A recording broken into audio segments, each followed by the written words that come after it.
Maximize Your Influence, your resource for the top persuasion, influence, and negotiation techniques that will help you maximize your success in life and business.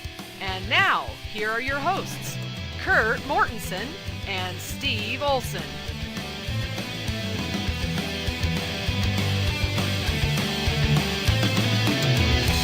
Welcome to another episode of Maximize Your Influence. Steve Olson here, your host that you absolutely can't wait to hear more from every week. And then, of course, Kurt Mortensen, the guy that you really come for and just can't wait till I stop talking so you can actually hear him. How are you, Kurt? Doing well and feeling good. How you doing? Pretty good. Been in San Diego over the weekend, doing a workshop for a couple of clients and investors, and got a few good nights worth of sleep away from the new baby. Ate some really good food. Saw that movie Lone Survivor with Mark Wahlberg, and it was pretty good. So that's my deal. San Diego, sitting in the sun, eating some a lot of good food down there, especially Mexican food. Yeah. I went to the fish market there downtown that's right out on the water, and fresh seafood. So it was really good. I was very happy to eat there. Well, I took a different route to get rid of my winter blues. I went to the annual boat show. Ah, the boat show.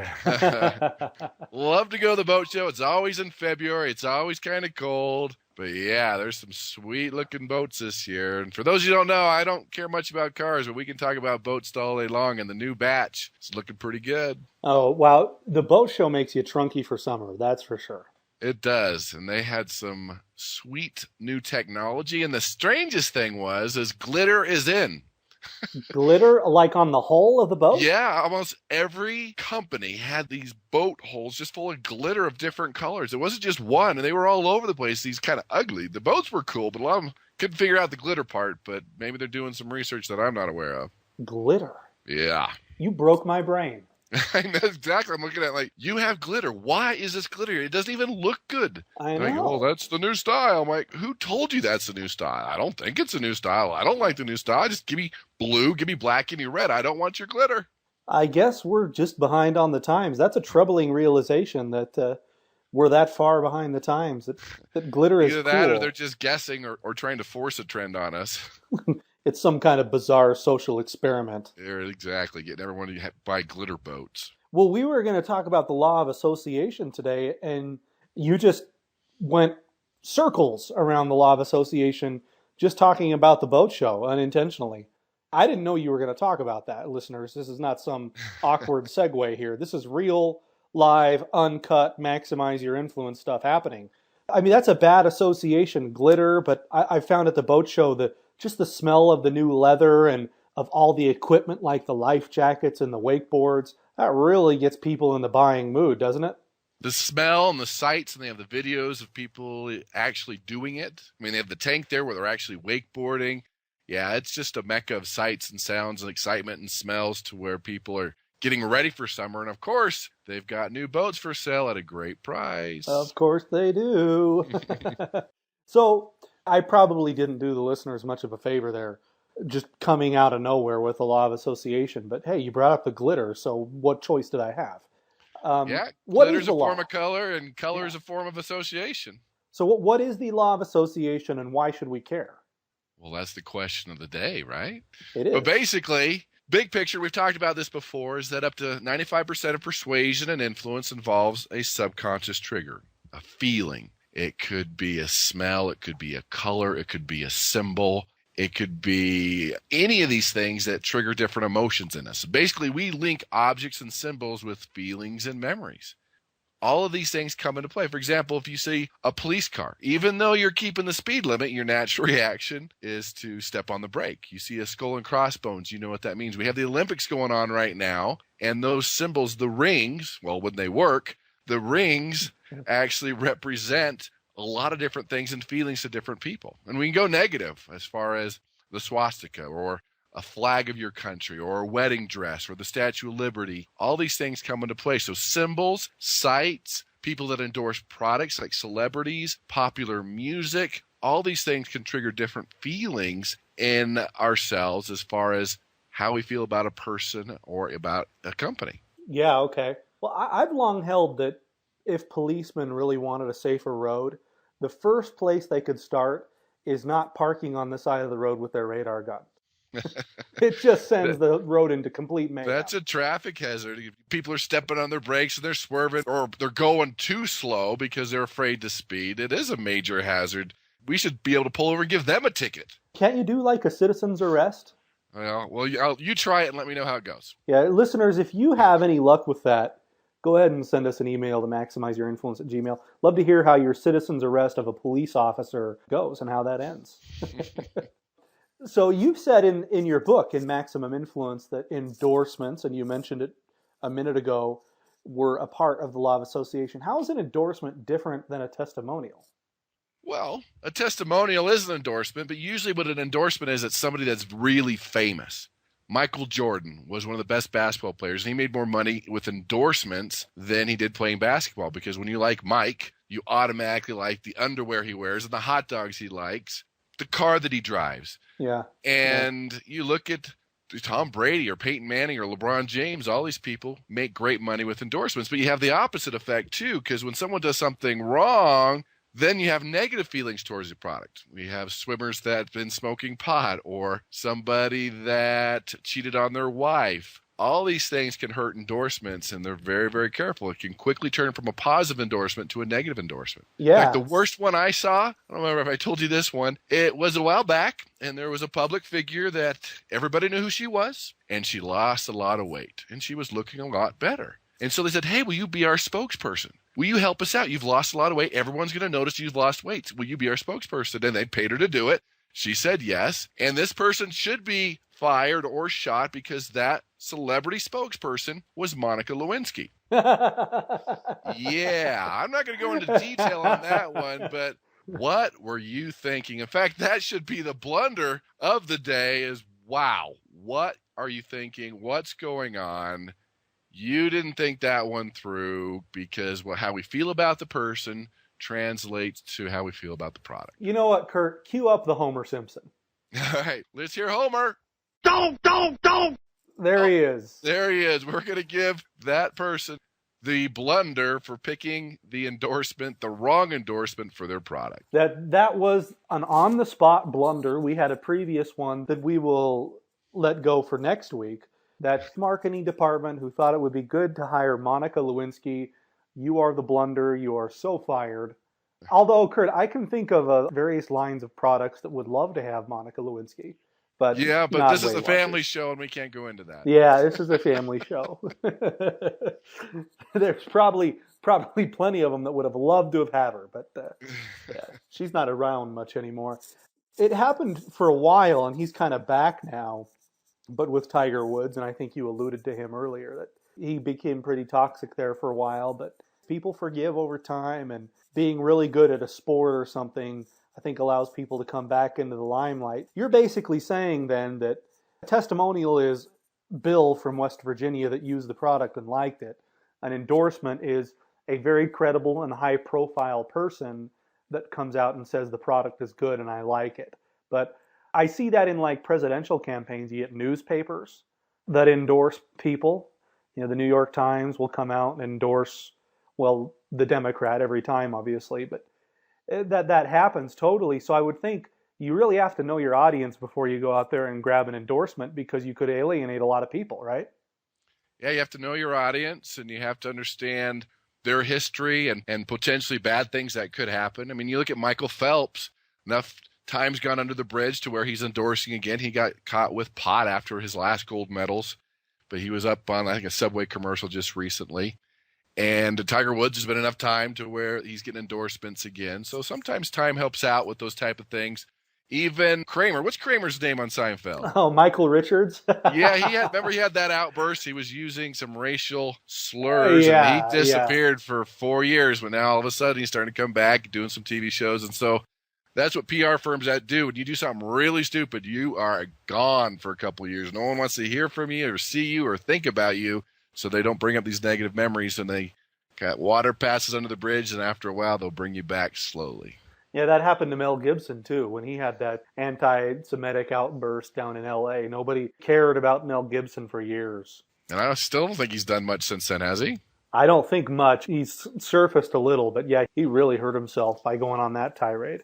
So, movie stars, if you want an automatic 4-year vacation, you know what to do? Does that go for me too? Sure. Let's hear your slurs. Yeah, No, yeah. we can't. We can't. Everybody, when I decide to take my vacation, you'll know it. I mean, I won't leave any doubt. Well, good. So going back to something relevant that people would actually tune into the show for, tell me about anchors and what that means for association. Basically, anchoring is a technique that captures feelings and memories and emotions of events, places, or things. And there's a psychology behind that to where it could be a simple thing like a smell or music. Let's talk about smells, for example. When we smell something, it goes through our amygdala, and all of a sudden we feel something. We can smell something and go back 20 years. It could be chlorine in a pool. It could be fresh cut grass. It could be a beach. It could be the perfume or cologne of an old girlfriend or boyfriend.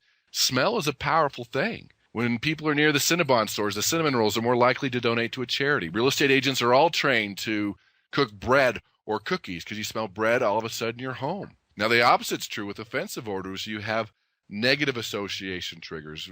We know that with smell, people will stay longer in a store. They have better reaction time in driving situations. We know bakeries, when they pump the smell inside a supermarket, increases sales by 300%, leads to better moods. We can talk about smell is one of those anchors, along with music. You can hear a song and go back 20, 30 years. You can hear the music of Jaws and feel something, hear the music of Rocky and feel something. So music and smell are anchors that just go straight to our emotions. It just happens before we even realize it. And when you can really understand how to use, for example, music, you can be much more influential. That's pretty powerful. So can you, I probably know the answer to this question, but I think we could assume about many of our prospects that they've had various good experiences throughout their life. And if you learn a little bit about them, are they married? Do they have kids? Have they been on vacation? You can assume that there's certain really positive anchors that you could tie into and try to associate your product with. Is that correct? Exactly. A smell, it could be music, but then it depends on culture. It depends on the person. Most people, when they hear or smell or see the beach, it's relaxing, it's calming. To my father, he hates it. It makes him tense and uneasy, which is odd growing up in California, Southern California, where there's a lot of beaches, because I found out when he was 16, he went to the beach. He hadn't heard of sunscreen, spent the whole day there, and you can fill in the blanks. That's his trigger for the beach. Yeah. I use that in the investment property world. When somebody is asking me about a property, they're considering whether they want to buy it or not, and they're asking about what level of rehabilitation or how much has been fixed in the property, and I'll say something like, well, it's really important to manage the tenant's expectations and put fresh mulch in the flower beds, make that lawn nice and green and short and trimmed really well. And when they go in, we've got new carpet, and you've got that brand new carpet smell, right, that everybody loves. The whole house is wiped down and spick and span and clean, and the bathrooms are glowing. And of course, I'm creating what you really want to do to get a tenant because they want to live in that kind of property.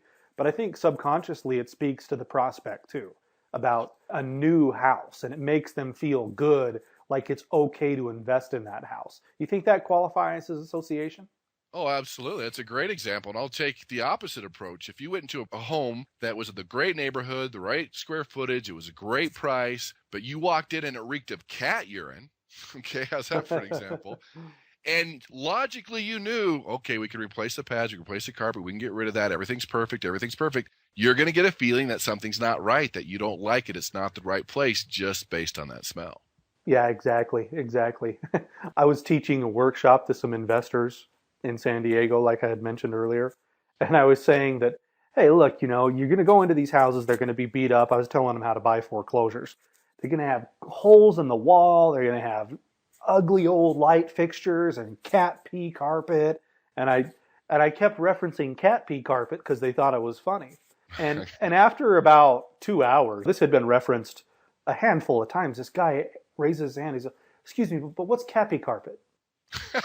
And he had blurred it together like it was some rare Persian, carpet or something. This is the rare Kathy carpet. We've got some great Kathy carpet for you. If you want to buy something, we can get it to you for really cheap. Yeah, I said, well, hey, man, I don't want to burst your bubble here, but it's not some kind of exotic carpet or really cheap carpet good for investors. It's when a cat urinates on the carpet. That's what we're talking about here. Off topic. Anything else you feel like average persuader should know about the law of association? Like with colors, what kind of colors should we use in direct mail or email marketing or on business cards and those kinds of things? Well, a lot of people don't realize that the studies show that color accounts for about 60% of the acceptance or rejection of an object or a person, and we have to really think through the colors. In fact, if you think about fire trucks and fire hydrants, they're turning yellow because that's the first color that triggers in our brain. That's the first color that we see. And people don't realize what color does. Like blue is one of the more credible colors if you're wearing a suit.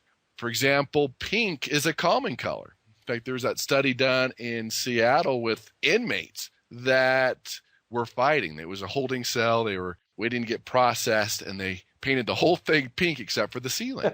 And it reduced aggression. It started promoting other things, but that's just kidding on that one. But you've probably heard about the University of Iowa. They have their whole visiting locker room. Their football locker room is pink. The toilets are pink. The walls are pink. Everything's pink. And the visiting team gets so upset. The coach is like, hey, it's my locker room. We can do whatever we want with it. And they think that gives them a big competitive advantage. I had never heard that, actually. Even food. Both Coke and Pepsi came out with a clear cola. Didn't work. When margarine was released, it was white. Didn't work.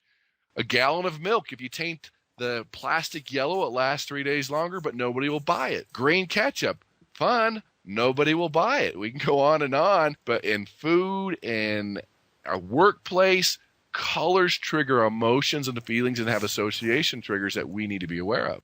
It all depends on what kind of product you're promoting. If you're a business opportunity or something like that, green would be really good because it's peaceful, it's prosperity, it's growth, it's hopeful, right? But if it's food, in many cases, you don't want your milk to be green or anything else. Or yellow gets attention a lot of times, doesn't it? It is, but if you had a yellow suit, it's also the first color to annoy. Yeah. And you talk about food and association triggers. McDonald's uses reds and yellow. It stimulates appetite, and it gets people to eat faster. Even the music that McDonald's plays is very fast. They've got your money, go. Versus high-end restaurants will use more greens and browns. They'll have slower music. Even supermarkets will have slower music if you listen because people shop 18% longer when the music's slower. And the more time you spend, the more things you purchase.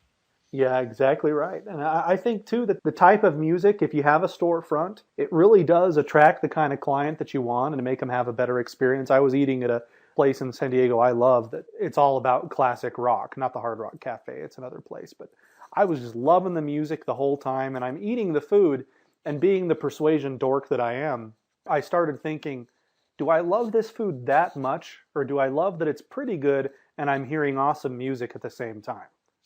And I realized, it's okay food, but it's not totally top of the line. It's just the atmosphere they create makes my perception change so much. That reminds me of a funny story of a owner of a convenience store who had problems with teenagers loitering. They would loiter. There was drugs. They would loiter, call the cops. They would leave, but then they'd come back, keep coming back. And so the store owner actually put speakers outside and started playing Frank Sinatra. And they didn't hang out anymore. So there's something about the feelings. And even endorsements with music, when a song gets popular, bam, they put a product right next to it. So we like the song, we like the product, just like the endorsements we talked about earlier. Yeah. I was standing in line at a restaurant the other day. I can't remember the name of it. I've been traveling so much, I don't even know where it was. But you could tell I was not there by choice. I was in a hurry. And the line was kind of moving slowly. The staff, you could tell, was not very engaged. They didn't have their A staff on that night.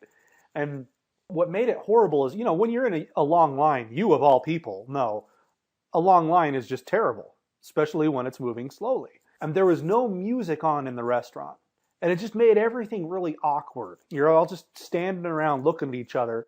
And it made standing in that line so much more unbearable. But if they had some kind of an upbeat music and and stuff, creating a little bit more energy. Even though the line could be going the same speed, you would feel better. You would feel like it's moving faster instead of just standing there like you're in the DMV or something. I think the DMV might even make an effort to put music. Well, that's great. The studies actually show when people are in line, of course, their satisfaction goes down. But if there's distractions like free samples or upbeat music or a video or things that are going on, magazines. I mean, look at Disneyland. You're waiting in line for an hour and you don't even know it because so many things are happening. They know what's going on. And if you want your satisfaction to go down with your customers, make them wait in a long, boring line. That's true. That's true. If you go on, say, the ride Splash Mountain at Disneyland, it can be a long line, especially in the summer, but they've decorated it, they've created a theme, they've got posters, and there's a lot going on. It really takes the edge off. So if you have a physical storefront or something, there's so much you can do with the law of association. What smell hits those people, when they walk in? And don't try to tell me that that doesn't work. I mean, what if you walked into a store and instantly smelled cow manure, right? If it can work negatively, it can certainly work positively. And couple that with the right music and the colors and the overall feel, wow, it can make a huge difference. Yeah, try walking to a movie theater and smelling that popcorn and not wanting some. If you're a financial planner or an insurance agent or somebody who has your own office that people come to, what smells can you bring in? What colors, lighting, association, even music to a degree? That certainly makes a big difference. At various points in my career when I've had an office, I like to, when I'm expecting somebody and I'm just going to do a little bit of busy work before they get there, I'll turn on a little bit of classic rock, and I knew that the types of clients that would be coming to see me would be from that generation, that they would like it. So they'd come in and be, oh, hey, how you doing? Hey, let me get the music. And half the time they'd be like, oh, I love that song, right? I mean, how much better of an ambiance and of a start did I get with that person when the first thing they told me was, oh, I love that song. I mean, that's pretty good stuff. It is. It can be the song, especially triggers those feelings, what they see, what they hear, what they smell, all very important association triggers to monitor. And here's the hard thing for most people. We'll take The Office, for example. They have no idea because they're there every day. They don't realize the color's wrong or the smell's wrong or that their office is cluttered or any of those things because they're there every day. They're already past that. They don't see it anymore. So they need someone else to come in to take a look at it to see what association triggers they're violating. Right. I knew a really good salesman once, and he was in real estate, did some investment properties with me, and he would take people around town to show them various investment properties. And by strategy, when he'd pull into the parking lot that morning and he knew he was going to be getting in the car with clients later, he would turn his satellite radio on to CNBC. And so people would get in the car and the radio comes on, and here in the markets today, the Dow is up 47 points. And they're hearing financial, they're getting in that mood like, I'm really smart. I'm going to make some financial decisions today. I'm informed. I thought that was a pretty sneaky little association technique to implement. Yeah, as long as the stock market's not crashing. Then you'll have the opposite approach. You got to be careful on that one, or pre-record it so you know. Right. Pre-record the good stuff all the time, yeah. Well, good. We already hit a blunder today with good reason. I think it would be appropriate to do a ninja. What do you think, Kurt? Oh, I always love the ninja. It's a great sound, too. Oh, yeah, we love the ninja. I think most of our listeners tune in just to hear the ninja sound. Yeah, that doesn't say a lot about our show. But because our blunder was Monica Lewinsky, I figure let's do a ninja. Let's go to the opposite end of the spectrum and do Cindy Crawford, right? Hey, let's do it. I think she's in her low 50s, and I came home from a business trip yesterday morning, an early flight, and my wife had been home with the kids and the new baby for 3 nights, so she was ready for reinforcements. She was really tired when I got home and had no sleep. And on was this infomercial with Cindy Crawford as the spokesperson about skincare. And I gotta say, I think she's in her late 40s, early 50s, and she is looking good. All right, Cindy's keeping it together. Anybody who has seen her lately would more than likely agree with me. But this infomercial put on an absolute clinic on my wife. And yes, this story ends with me saying, sure, go ahead and call and order the skincare product, right? What wasn't funny was I heard him trying to upsell her for about a half hour on the line when she called. But this was a masterful use of what we've talked on the podcast before about the law of contrast. And social proof, right? For about 20 minutes, it was constantly showing ordinary women using the product spontaneously and raving about the results they were getting and showing before and after, before and after. Then it brings in a celebrity with another endorsement. Plenty of celebrities, people you see on TV all the time.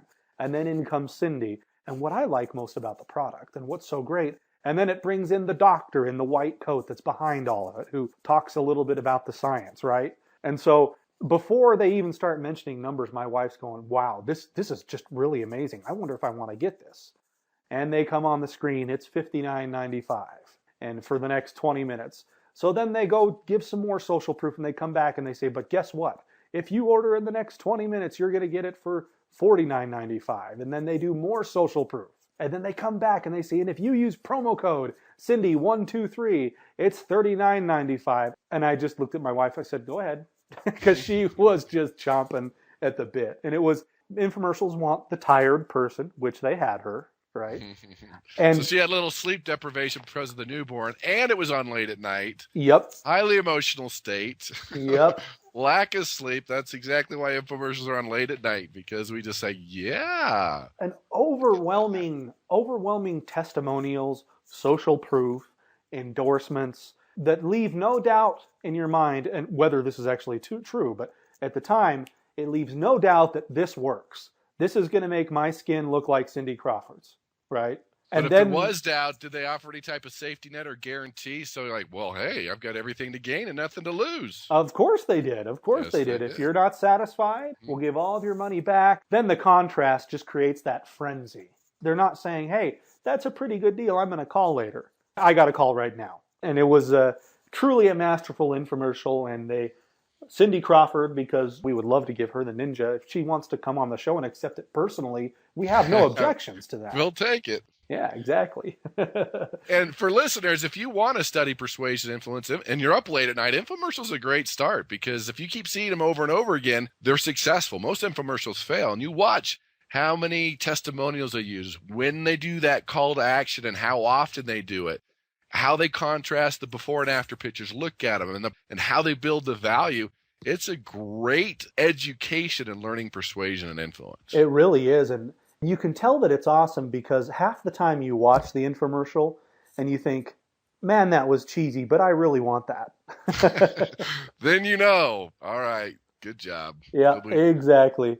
Exactly. So hats off to Cindy Crawford and her skincare line, and that's the ninja for the week. Kurt, you have anything else you want to tell the listeners before we sign off?